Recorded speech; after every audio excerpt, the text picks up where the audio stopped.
अबू बकर सिद्दीक का ज़माना था तो एक शख्स मुल्क शाम का रहने वाला, बड़ा कर्जा चढ़ गया उस पर, तो वो हज़रत अबू बकर सिद्दीक के पास आया, कहने लगा आप अमीर भी हैं और अमीर भी हैं, दोनों बातें। एक अमीर ये है कि मुसलमानों के सरबराह हैं, और दूसरा अल्लाह ने आपको माल दौलत भी अता फरमाया है, तो मेरे ऊपर कर्जा चढ़ गया तो मेहरबानी फरमाए। वो कहता है हज़रत सिद्दीक अकबर ने मेरा हाथ पकड़ा, घर के अंदर ले गए। बाहर से दरवाज़ा बड़ा आला था, लेकिन घर के अंदर गया तो चारपाई भी कोई नहीं थी, खजूर की चटाइयाँ बिछी हुई थी, खजूर की छाल की, और वो भी फटी हुई। फरमाते सैयदना सिद्दीक अकबर ने बिठा लिया मुझे, और मुझे कहने लगे यार तुझे एक अजीब बात ना बताऊं? तो बताइए।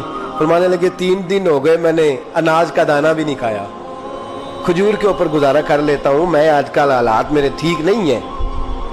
लगा जी फिर मैं क्या करूँ? तो आप फरमाने लगे तो उस्मान गनी के पास जाओ। किसके पास? शख्स कहने लगा जी मुझे तो बहुत सारे पैसे चाहिए। तो आपने फरमाया तेरी सोच वहां खत्म होती है जहां से उस्मान की सखावत शुरू होती है। तेरी सोच वहां तू जो सोचता है ना इतने मिलेंगे, तेरी खत्म होती है सोच जहां से उस्मान की सखावत शुरू होती है। तू जा।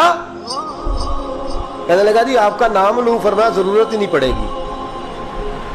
कहा जी मैं जिक्र करूंगा कि मुझे अमीरुल मोमिनीन ने भेजा है। फरमाया जरूरत है, सिर्फ इतना तू जाके बताना कि मैं मकरूज हूं और रसूलुल्लाह का नौकर हूं सल्लल्लाहु अलैहि, इतना बताना कि मुसलमान हूं, मुस्तफ़ा का गुलाम, बस, और किसी इजाफे की जरूरत। कहा जी वो दलील मांगेंगे। फरमाया उस्मान खैरात करते तफ्तीशें नहीं करता, उस्मान अल्लाह की राह में देते हुए तफ्तीशें 10 रुपए देना और एक 100 बात सुनाना फकीर को, तुक तो नहीं ना, 10 रुपए और 100 किस्म के ताने ना दे तुम मियाँ, चशम पोशी कर जा। तुझे किसने इजाजत दी है टटोलने की, फोलने की और क्रोधने की? ये हाल अगर तेरे साथ किया जाए, रब अगर तुझे टटोल के दे तो तेरा क्या बने? रब करीम अगर तुझे टटोल के दे के पहले बता नमाजें कितनी पड़ी है, सवेरे उठता है कि नहीं, तो तेरा क्या हाल होगा? तू टटोलता फिरता है 10 रुपए देने के लिए।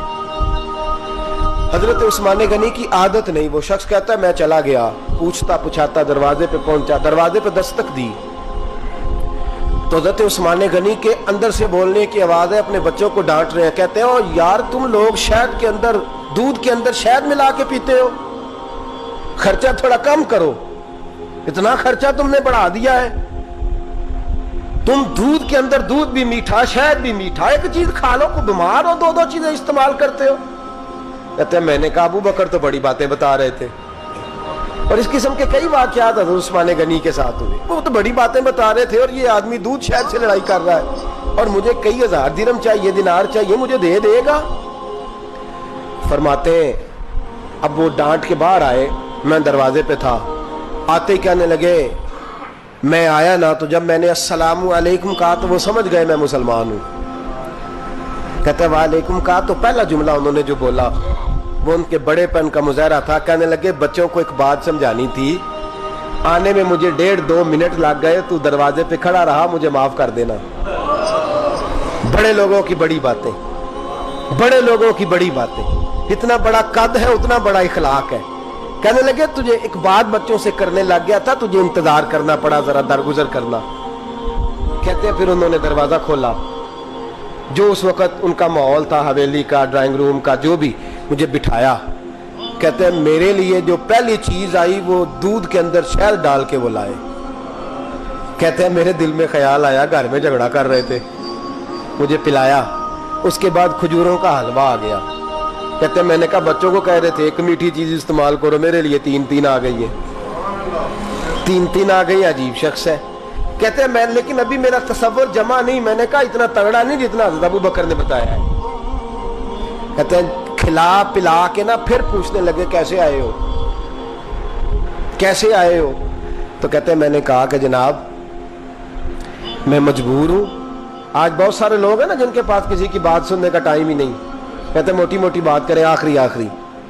हजरत उस्मान गनी पूरी खिला पिला के कहने लगे कैसे आना हुआ? कहते मैंने कहा जी मैं मुसलमान हूँ, मुल्क के शाम के मुज़ाफ़ात के एक गांव का रहने वाला हूँ, कुछ कारोबारी मुश्किलात आई तो मैं मकरूज हो गया, میرے اوپر قرضہ ہے, مجھے کچھ پیسوں کی حاجت ہے. فرمانے لگے میں نے کچھ پیسے کہا, انہوں نے ایک آواز دی تو ان کا غلام آیا ایک اونٹ کے اوپر لدا ہوا سامان لے کے. کس کے اوپر؟ اونٹ کے اوپر. کہتا ہے مجھے 3000 اشرفیوں کی ضرورت تھی, میں نے بتایا نہیں 3000 چاہیے. اونٹ آیا تو حضرت عثمان غنی کہنے لگے اس اونٹ پر تیرے لیے, تیرے گھر والوں کے لیے میں نے کپڑے بھی رکھوا دیے, کھانا بھی رکھوا دیا اور 6000 اشرفیاں بھی رکھوا دیے. تو پیدل آیا ہے تو اب اونٹ لے کے جا. کہتے میں نے کہا حضور اونٹ واپس کون کرنے آئے گا؟ کہنے لگے واپس کرنے کے لیے دیا ہی نہیں تو تحفہ ہے, تو لے جا. کہتے ہیں میں کہاں سے چلا تھا ڈھونڈتا اور مدینے میں آیا, اور جب مدینے میں آیا تو پھر اللہ نے جھولی بھر کے عطا فرمایا. کہتے ہیں میری آنکھوں میں آنسو آ گئے اور میں نے کہا حضور آپ نے تو میری ضرورت سے کہیں بڑھ کے نواز دیا ہے, مجھے معاف کیجئے گا. میں سوچ رہا تھا کہ دودھ شاید پہ گھر میں لڑائی ہو رہی ہے. آپ فرمانے لگے رب نے جو مجھے پیسے دیے ہیں اس لیے نہیں دیے کہ میری اولادیں موج مستی کرتی پھرے, میرے مالک نے مجھے نوازا ہے تاکہ میں محمد عربی کی امت کی نوکری کروں صلی اللہ علیہ. یہ سخاوت کا حال. فرماتے میں نے نہیں بتایا کہ مجھے سیدنا صدیق اکبر نے بھیجا ہے. فرماتے میں دروازے تک گیا تو میں نے کہا شکریہ, جزاک اللہ, آپ کی مہربانی. تو مسکرا کے فرمانے لگے میرا شکریہ ادا نہ کر, ابو بکر صدیق کا کر.